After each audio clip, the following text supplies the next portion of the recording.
ঠিকই তো আছে।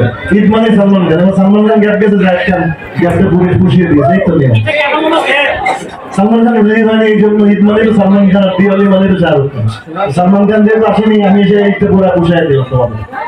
ঈদের কোনো ছবি দেখতে পারে জন্য সমাচার অনেক জিন নামে পাঠিয়ে দিয়েছে হলের মধ্যে, আলাদা মানুষ পারে তো, জানেন তো। তো যারা ভালোবাসে সেই জিন হয়ে তারাই এসছে। আর আজকে জার্নালিস্ট ভাইয়েরাই ছিল, আজকে প্রচুর মেয়ে মানুষ, নারীরা আসছে। নারীরা আমার কাছে, আমি সবসময় বলি, আমার কাছে সম্মানের, আমার কাছে শ্রদ্ধা, নারী মা, নারী বোন, নারী স্ত্রী।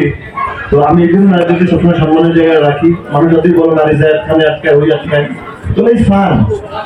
তো বেসিক্যালি হচ্ছে নারীরা ভালোবাসার মানুষ, শ্রদ্ধার মানুষ, যত্নের জিনিস, কি বলবো আর কি, ভালোবাসার মানুষ। তো আজকে নারী মানে অর্ধেক কিন্তু আজকে সিনেমার দর্শক।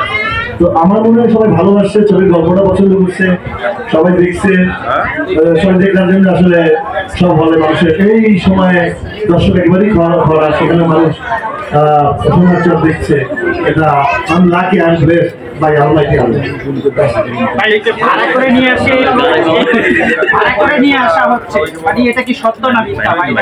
ভাড়া করে কি আপনি হসপিটাল করতে পারবেন? ভাড়া করে 10 জন আনলেন, বাকিটা কি করবেন? টাকা তো নিজের পকেট থেকে যাইব, তাই লাভ। কেউ তো ফ্রি ঢুকি নেই, ওরা টিকিট কেটে ঢুকতে হয়েছে, তো কেমনে সিনেপ্লেক্স কাউকে টিকিট ফ্রি দেবেন না, আপনি টিকিট কেটে ঢুকতে হবে। এগুলো মানুষ অনেক কিছু বলে। আচ্ছা, দুটা প্রশ্ন আমার কাছে আসছে ভাই। একটা হচ্ছে বিয়ে হলো বাসর হলো, চিত্রনায়িকা পপির সাথে একটা সিনেমা করেছে, রিলিজ হলো না, তো আর পরের প্রশ্নটা হচ্ছে আচ্ছা, সিনেমা জমজমাট হাউসফুল যাচ্ছে, ব্লকবাস্টার, তো